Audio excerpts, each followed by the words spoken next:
Good morning, Savannah. Good morning. Good morning. Good morning, Councilwoman Lanier. Good morning. Good morning. We're here this morning at Communities, and we're here this morning to talk over some situations that we have within our communities, and we're trying to get some answers and trying to find out some information so that we can pass it along to our community members. So, with that being said, we're going to let Alderman Lanier introduce herself this morning. Good morning again. Good morning. Thank you for the invitation to the vulnerable communities. Of course, the majority of the first district is just that, vulnerable. And I'm glad for our opportunity to be able to share information and have a dialogue, a discussion, and to really let your public know, let my public know, let the public know my position, and as a leader, where I would like to see our trajectory, the direction we go in as a community. So thank you for the invitation. Well, we would always love to have you here. But with much controversy in your service to the first district and watching the things that you do, we wonder how much more can be done in your term of office. Mhm. Okay, so in the remainder of this term, which is what do we have? 6 months. Um, I think you'll see more of the type policies that I've been advocating for come to the table. Um, Believe it or not, although we haven't been able to quite implement as much as we needed to implement in terms of policy changes, the good thing is I have been able to bring those issues of the vulnerable community to the table. In the past, in the first district, all of our leaders have come out of Cloverdale. That's our creme de la creme neighborhood on the west side. We're so proud of Cloverdale because it reminds us of moving on up. It's the upwardly mobile community, and so therefore you had a certain status and a certain uh, status quo at the time, but now to have a voice on the council that is not only a female this time, but a person that is a product and still lives in the vulnerable community. So the issues that I bring to the table, and I'm able to also bring solutions. And that's the good thing is it has taken this 3.5 years to pivot to because the what I advocate is a complete change in the trajectory, a complete pivot in policies from where the city as a whole has been gone. And so that's not always readily received, but to get it on the citywide platform, they hear me. They may not put me in the Savannah Morning News, and they may not put me on the TOC or SAV based on what I'm saying regarding policy, but the people hear me. And people are in agreement because what I propose is a more people driven, citizen driven type policy and community. Okay. Your predecessor had 16 years, and in the opinion of some of your constituents, did extraordinarily little in his term. How do you feel today you are doing now? Well, I think I would like to pose this as the question. So you stated a fact that the current mayor has now been in office 20 years, 16 of those years being in this seat, sitting in the first district. That's a fact. It's also a fact I'm in my 3.5 year point. Now, the question is this: if we both are representative of this district, the first district, if we both live in this first district,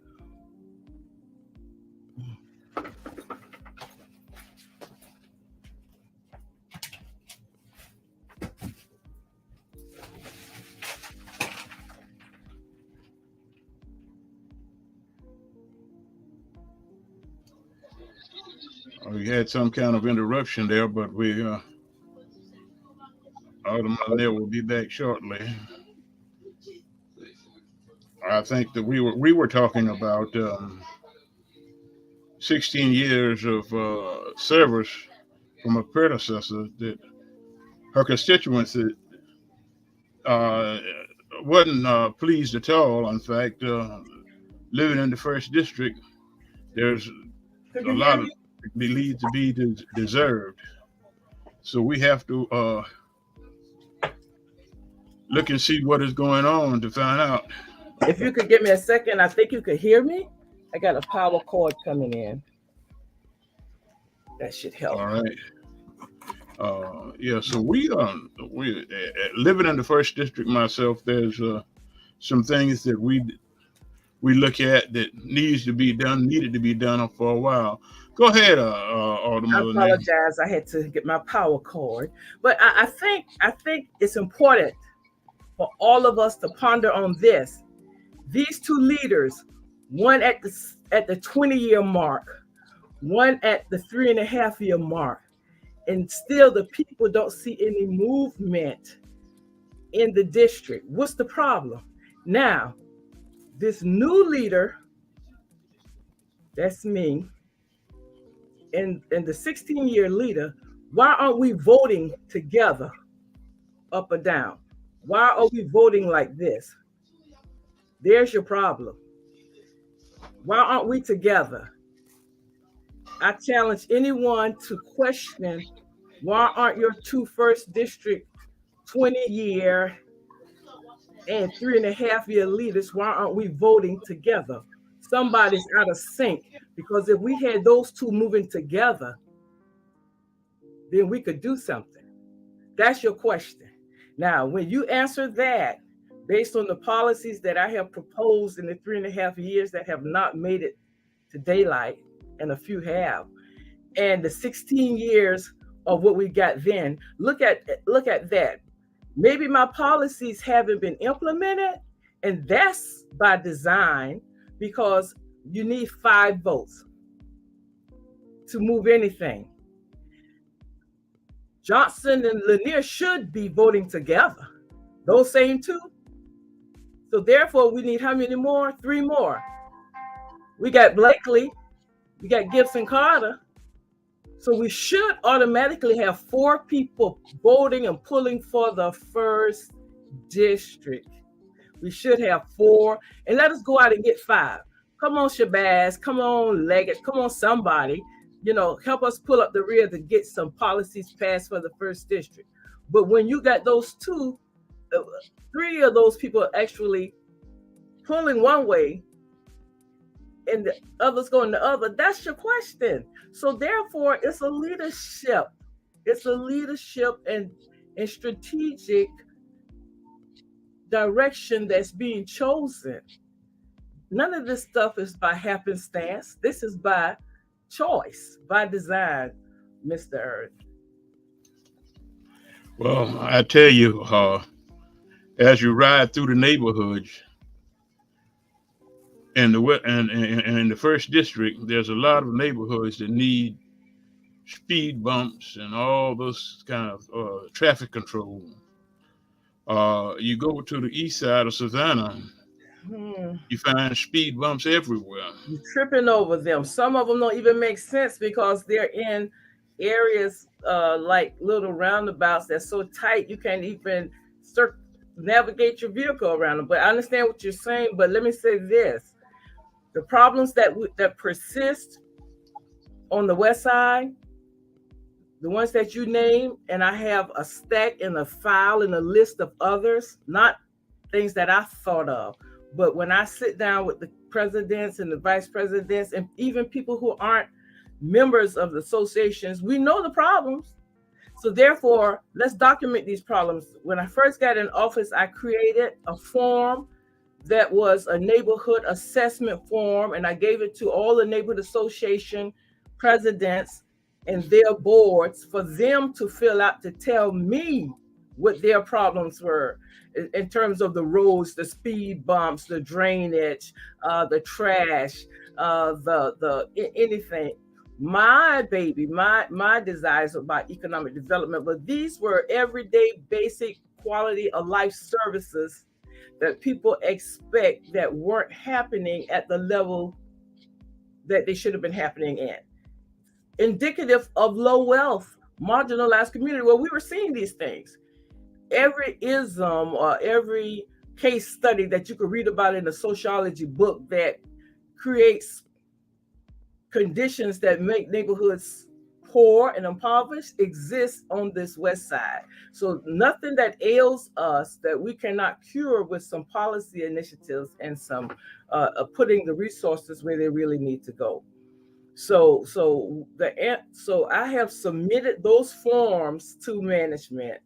I have sent numerous emails, texts, and I'm constantly in all of our meetings. And you could go online and go to the city site and pull up all of the city council former meetings and the workshops in the meeting, advocating for these desires, not only wants, but needs, basic needs for my constituents.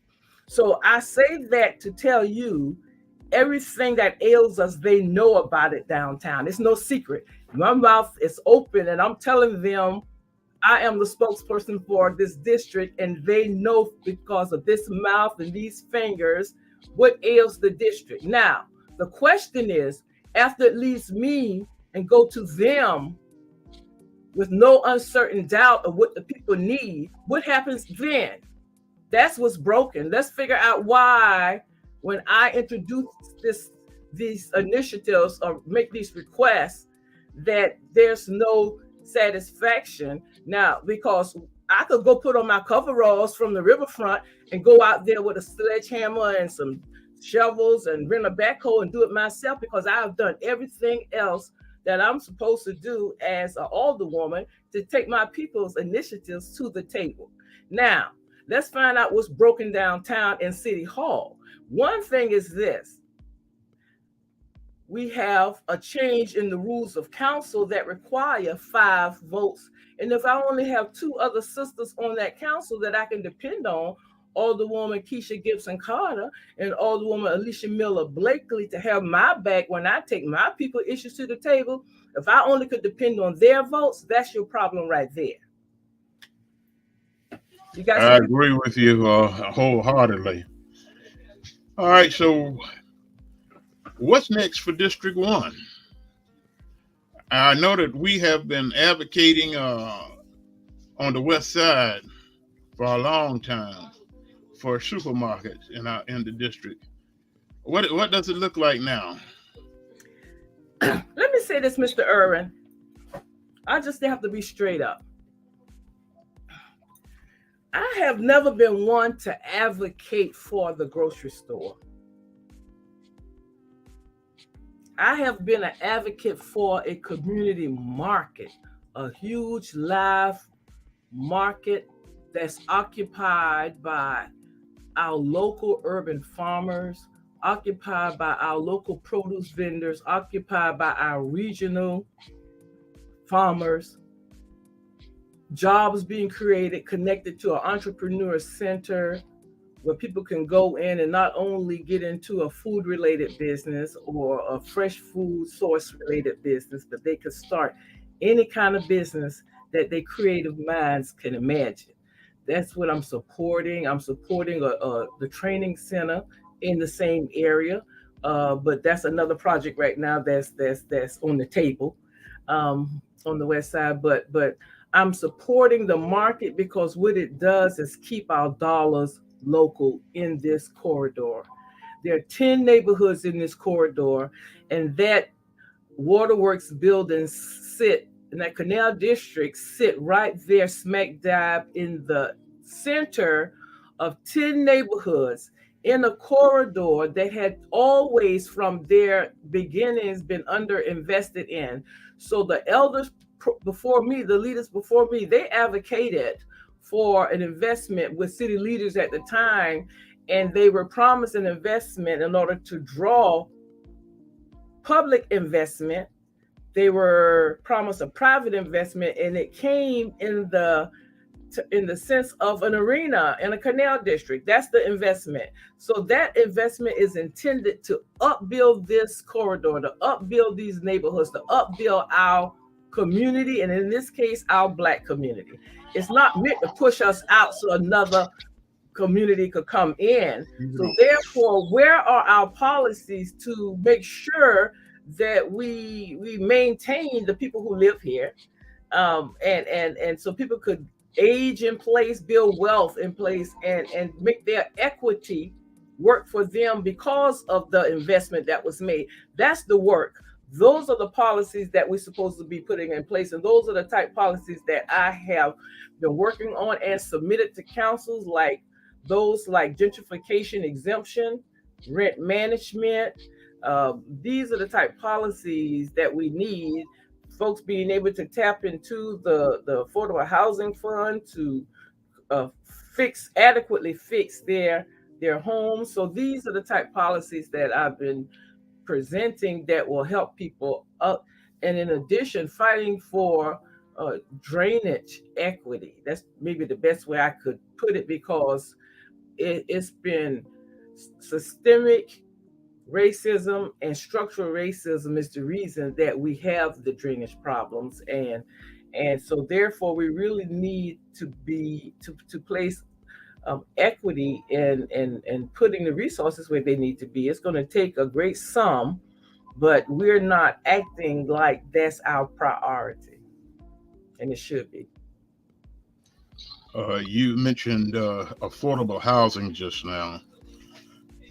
The state of Georgia itself has, from my understanding, has invested $300 million, $30 million, I'm sorry, $3 million. $3 million, I don't want to say the wrong thing. $3 million into affordable housing into the city of Savannah. All we see though is housing projects, people building these big complexes, but nobody's talking about affordable for people of low income. How's that working out? It's not working out, and that's why you see an escalation in the homelessness, roofless population. That's why you see the mothers and the children living in these hotels at the rate they are. People living in the woods. This is part of the problem. People are even living, they're not even being counted, living in relatives' homes, couch surfing, that kind of thing. It's happening at a rate where it should not be as high. So 3 million isn't a whole lot for the problem. I hope it's more than that. But where I am with that is where we can impact it is in the policy arena. And so we have some funds. We're in control of these resources. So that's why I recommended and requested an inclusionary zoning. Some places call it inclusionary housing. So if there is a development that's built that has X amount of units, a percentage of those units will have to be set aside for low to moderate income residents. And that way we won't have areas where we have consolidated poverty or consolidated wealth. It's more of a mixed income type model.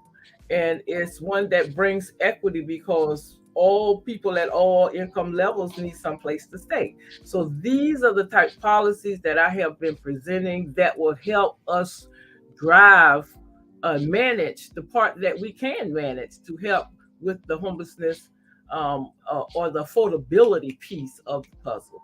And so like I said before, it's nothing that ails us that we cannot create policies to solve. We just have to have the political will. And what the political will is, what that looks like, is 5 votes. All right, I agree with you.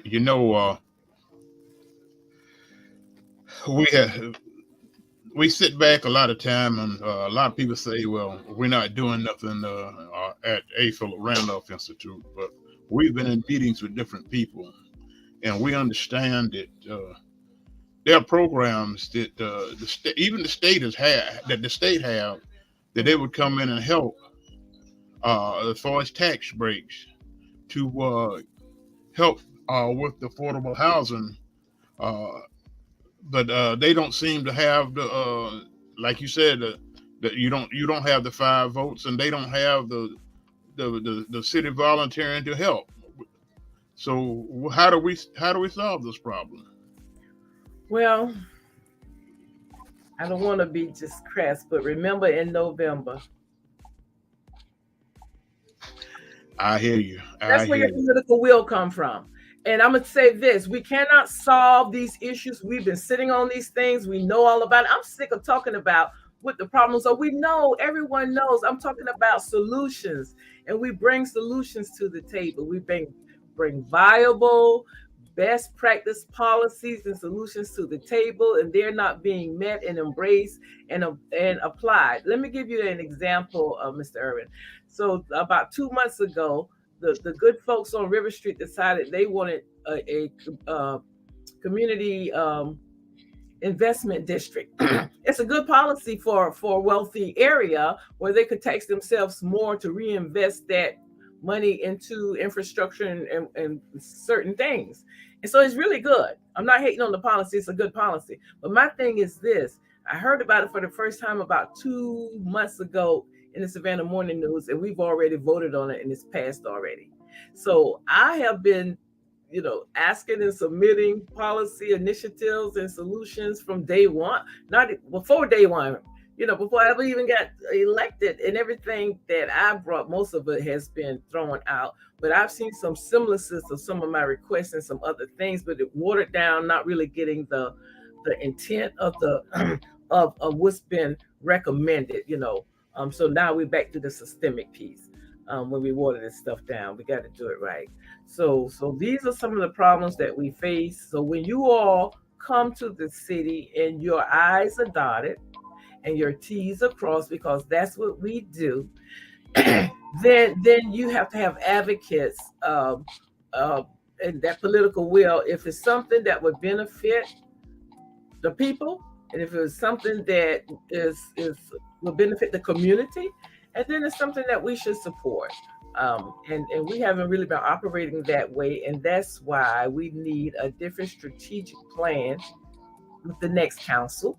And we need, in order to make the shift, we're going to have to shift from the strategic approach that this council and the last 5 councils have utilized the same strategic approach, and everybody's wondering why we getting what we get, and we've been operating on the same strategic plan. So we need a new strategic plan. We need a community benefit strategic approach. We need to have a community benefit ordinance that will allow 501c3 community groups to enter into legal binding community benefit agreements with developers. And so that is these are the type policies that I bring to the table that are different, but they work. They bring equity.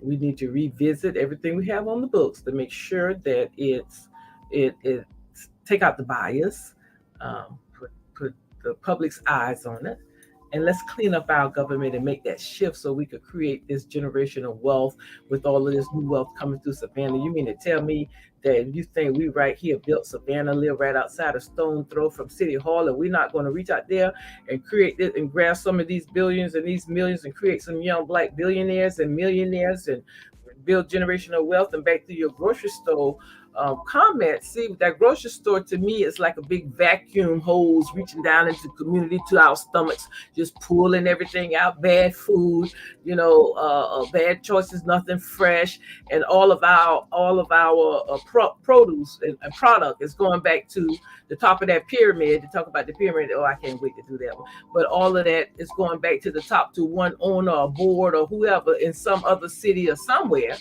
But if we do the market, it keeps our money local turning over in our economy to strengthen our local farmers. Those farmers at the Forsyth Farmers Market are making over $100,000 a year. Y'all see, huh? Y'all, somebody better tell us. But with that, with the market and sourcing local food with urban gardens and urban farms and regional gardens, this is where we need to go as far as our food security and take the control of our food out of anyone's hands but our own. Too much. I agree with you. That's the question that had to be asked because we need to know. Uh, in the first district, Yes, sir. the problem has been crime has been a big problem for a while. Uh, what do you think now? Has it gotten any better? Has the police presence improved, or what's going on in the first district? Well, let me say this. There's crime and there is the perception of crime. And the difference are the numbers. Look at your crime map. There's more crime downtown, around Congress Street and downtown. It's probably the hottest area around, the most crime-ridden area in the city. But there is an impression that is attached to low wealth, vulnerable communities that is riddled with crime. Now, I can also tell you that there is a scientific correlation between crime and poverty, between crime and vulnerability. There's a correlation. When crime is up, vulnerability and low wealth and poverty is up.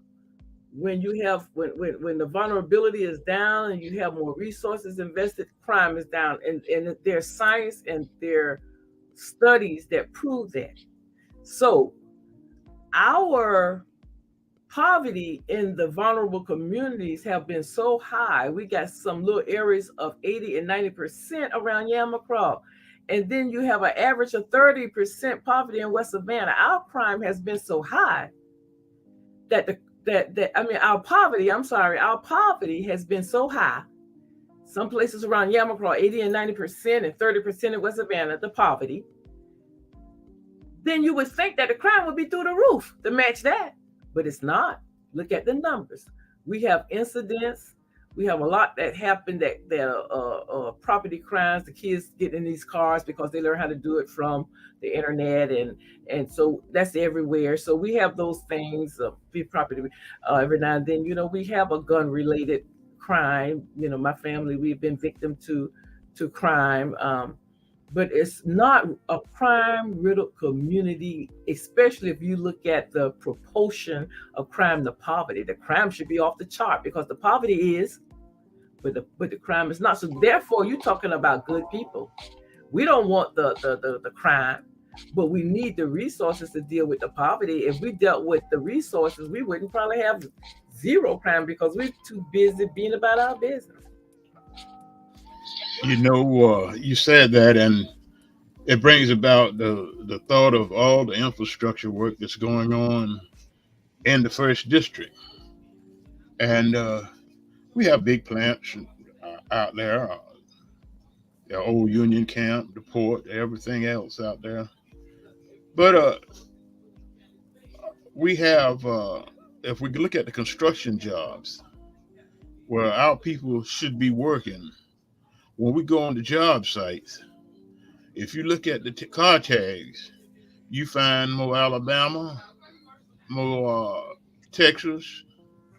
You even find New Mexico tags out there. You find everything but Savannah, Georgia tags out there. And this also helps contribute to our problem because our money is not staying here in Savannah. It's leaving. It's going back to these different communities wherein we got people coming here to work and leaving and going back home. So I looked into the fact, the unions have been working, trying to get local work here, and they've got some work. I can't tell a lie. They've got some work, and they got some work out of the arena, and but they got some work at some of the factories and a little bit on the port. So, but we need more work where we can put our hands on. We need to put our people to work. We need jobs where we can put our people to work and the opportunities to put our people to work. Uh, don't you agree with that? Yes, sir. I definitely do. I feel the same way. I have visited some of those sites and looked at the tags myself. I have a lot of photos in my phone, just walking and getting tags after tag after tag, and they were all out of state, way off. So I agree. And so I felt the same way that our market was being overwhelmed. These people are recruited in, uh, but what we represent here and what they try to sell is workforce. Workforce.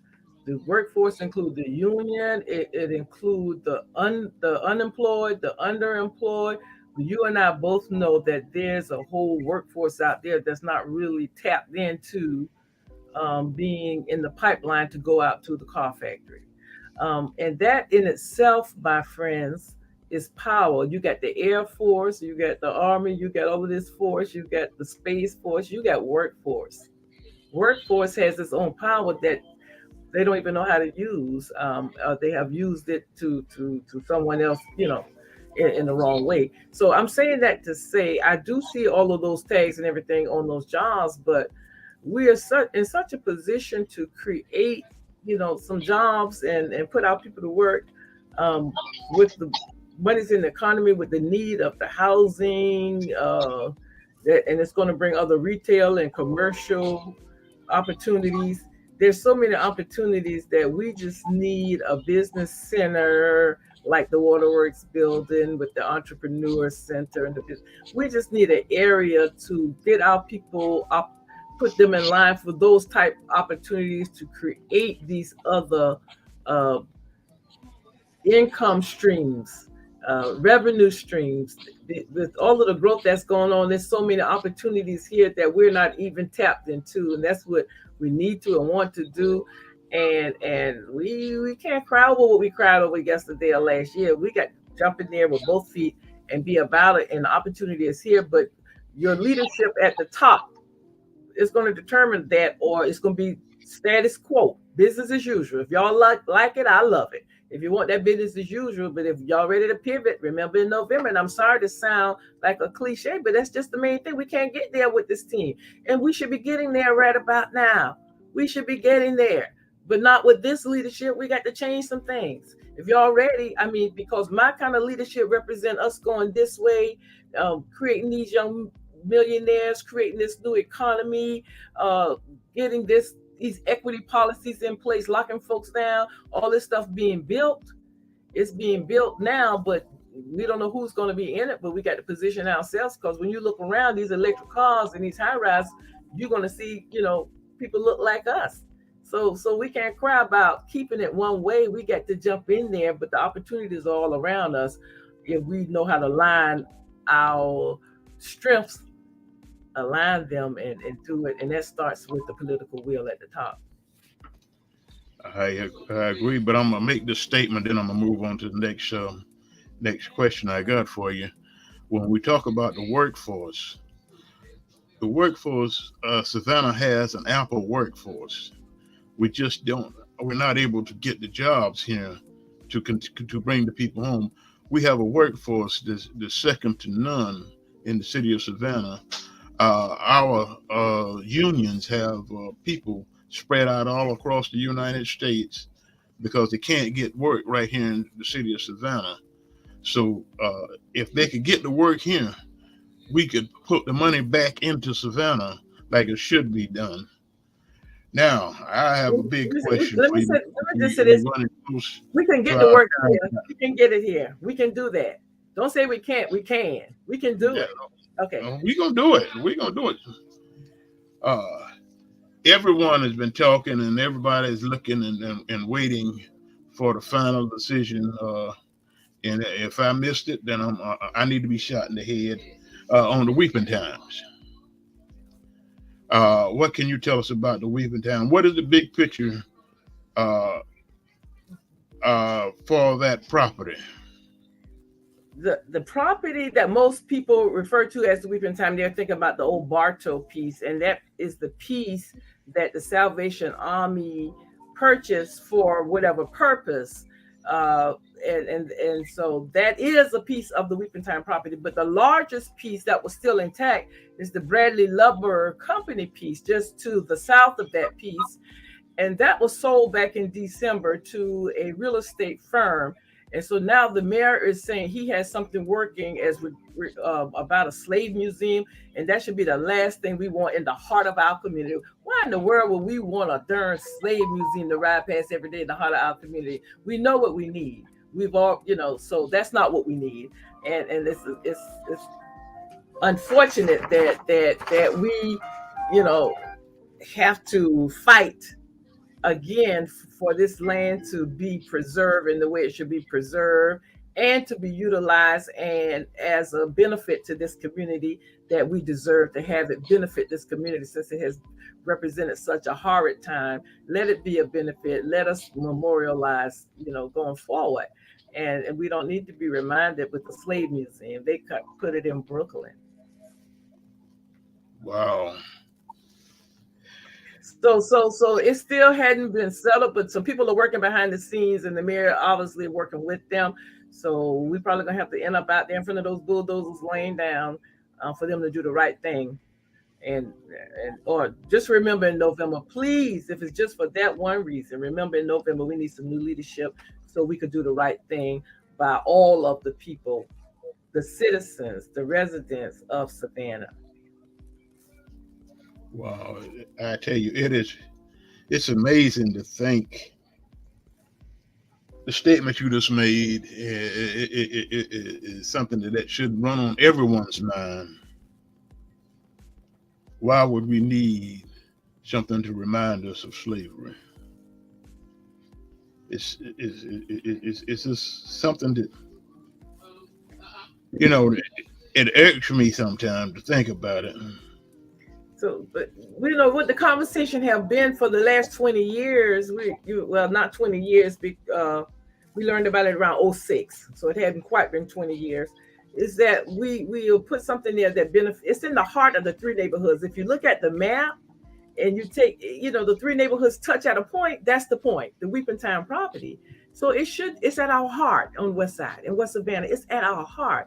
It should be used to invest in this community, to uplift this community. We should be able to memorialize our ancestors that were sold from that property. We should have, it's enough property. We're talking about 40 acres or more to put some affordable housing, to put some retail or commercial piece, to have an economic driver. Let the whole piece be something that just a wonderful addition to the center and the heart of this community. Put something cultural in there. And we're talking about a museum, a Weeping Time museum, and an ILA museum. And everyone loved the concept. We just have never been able to get our leadership to even understand that this should be driven by us ancestors, by us heirs of the people that were sold there. Let us drive it along with the larger community, but let us have the driving voice of making this a true community asset. At this point, it's a historic asset for this community. And when we develop an asset, it should be community driven. And that's what I propose. Asset-based community development. It's a bottoms up approach that take your residents, your taxpayers, who are your stockholders and your stakeholders. They should drive the development of their neighborhoods and community with the help of their employees, who are the city and their representatives. But we do it backwards. We got the tail wagging the dog. We got the little elected leadership that's running around like like they're in control of everything, the Stapo. And so that's been a problem. Let the people drive it. It's the people's time. Well, we got about 5 minutes left, and I want you to tell us a little bit more about what's going on in the Arena District. Okay, so there is a plan for the Canal District, and in that plan, and I made sure that back around 2014, it says that when there becomes a time to get benefits from the Canal District, because it was placed there to uplift the community. And when the time came that the benefits should come, it should be negotiated by a neighborhood advisory council, a NAC. So we have created a West Side Neighborhood Advisory Council, been working for the last couple of years and getting people from the 10 neighborhoods to join as in an alliance, so they could drive these resources back into their communities and their neighborhoods once we get a community benefit agreement. Now, we're standing in the way of that, the city and the leadership, because I have proposed that, and that's a good best practice model for this asset, that's cultural and economic asset that Arena should provide for the community through their alliance. And it's all set up. It's all set up. I just can't get 5 votes to pass the community benefit agreement. So that's happening.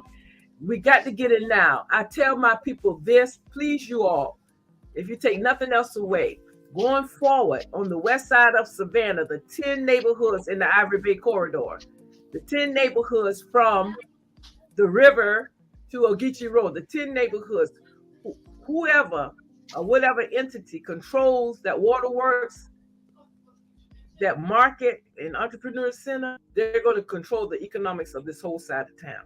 Now, we're ready to create generational wealth and age in place and assume our equity and learn how to lock our properties in the trust, so we could learn how to be rich people and wealthy people and pass it on for generations.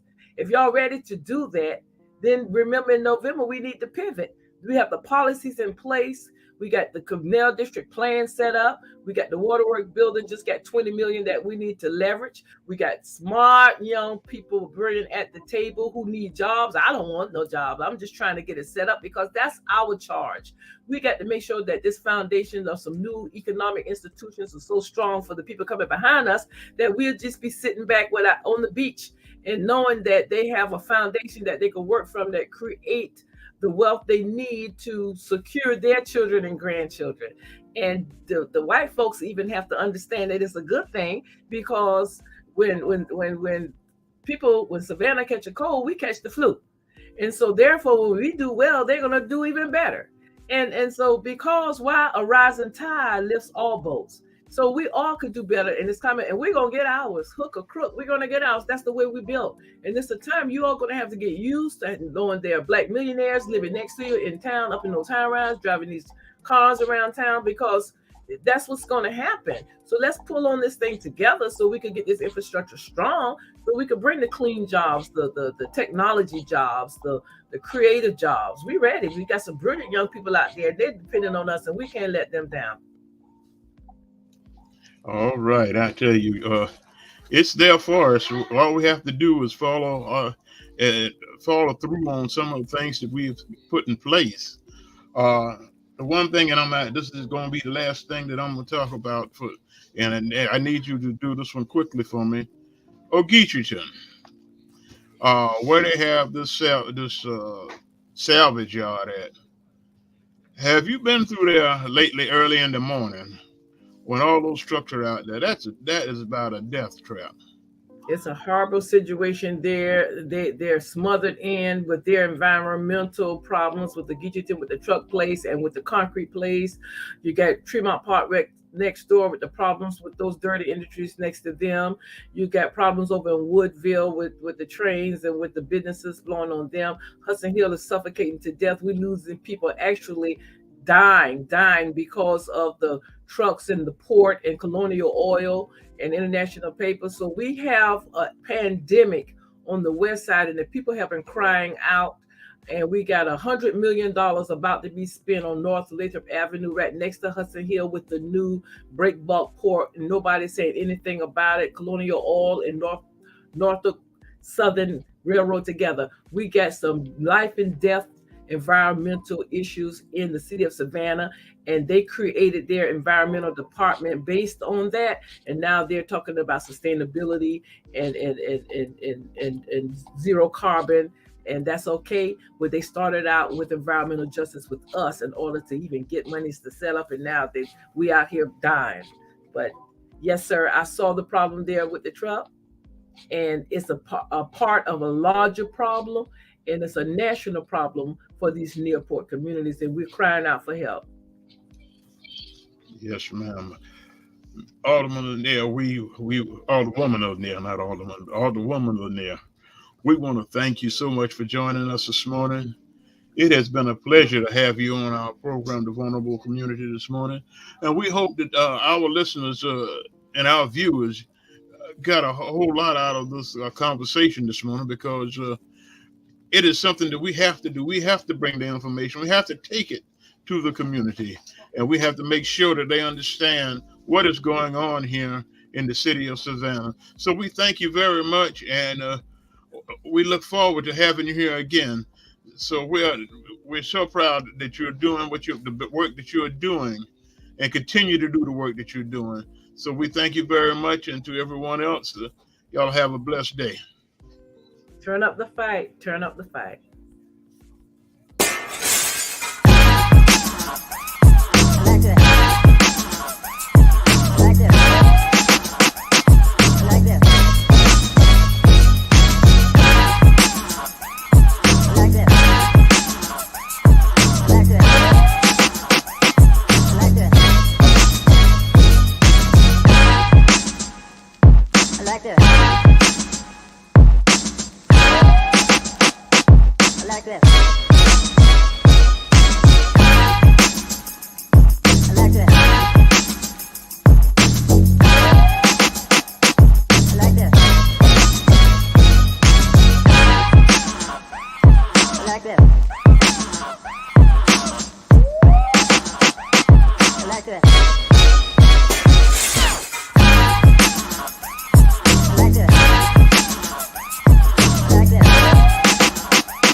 I like that.